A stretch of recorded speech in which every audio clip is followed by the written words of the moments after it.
ഫുട്ബോളിലെ കാർഡുകളുടെ കടന്നുവരവ് എങ്ങനെയാണെന്ന് നിങ്ങൾക്കറിയാമോ? 50 വർഷങ്ങൾക്ക് മുൻപ് കാർഡുകൾ ഉണ്ടായിരുന്നില്ല.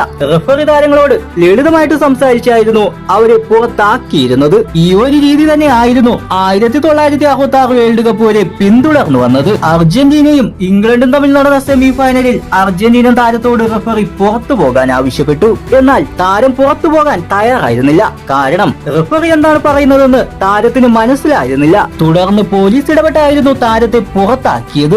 ആസ്റ്റിൻ ആയിരുന്നു ആ ടൂർണമെന്റിലെ റഫറിംഗിന് ചുമതല ഉണ്ടായിരുന്നത്. അയാളുടെ നയതന്ത്രവും പവറും ഉപയോഗിച്ച് താരത്തെ പുറത്താക്കിയതിനു ശേഷം അർജന്റീൻ താരങ്ങളെ സമാധാനപ്പെടുത്തുകയാണ് ഉണ്ടായത്. തുടർന്ന് ആസ്റ്റിൻ ഫ്യൂച്ചറിൽ ഈ പ്രശ്നങ്ങൾ എങ്ങനെ പരിഹരിക്കാമെന്ന് ചിന്തിച്ചു. ശേഷം തന്റെ വീട്ടിൽ പോകുന്ന സമയത്ത് ട്രാഫിക് ലൈറ്റ് റെഡ് ആകുന്നത് അയാൾ ശ്രദ്ധിക്കുകയാണ്. തുടർന്ന് എന്തുകൊണ്ടിത് ഫുട്ബോളിൽ ഉപയോഗിച്ചു കൂടാ എന്ന് അയാൾ ചിന്തിച്ചു. തുടർന്ന് ഈ ഒരു കാര്യം തന്റെ ഭാര്യയോട് അയാൾ പറയുകയും ഭാര്യയായിരുന്നു ദീർഘചതുരത്തിലുള്ള റെഡും മഞ്ഞക്കാടും രൂപപ്പെടുത്തിയത്. തുടർന്ന് അയാൾ ഇക്കാര്യം ഫിഫയോട് അവതരിപ്പിക്കുകയും അങ്ങനെ അത് അംഗീകരിക്കുകയുമാണ് ഉണ്ടായത്. തുടർന്ന് 1970 ഫിഫ വേൾഡ് കപ്പിലാണ് കാർഡ്സ് നിലവിൽ വന്നത്.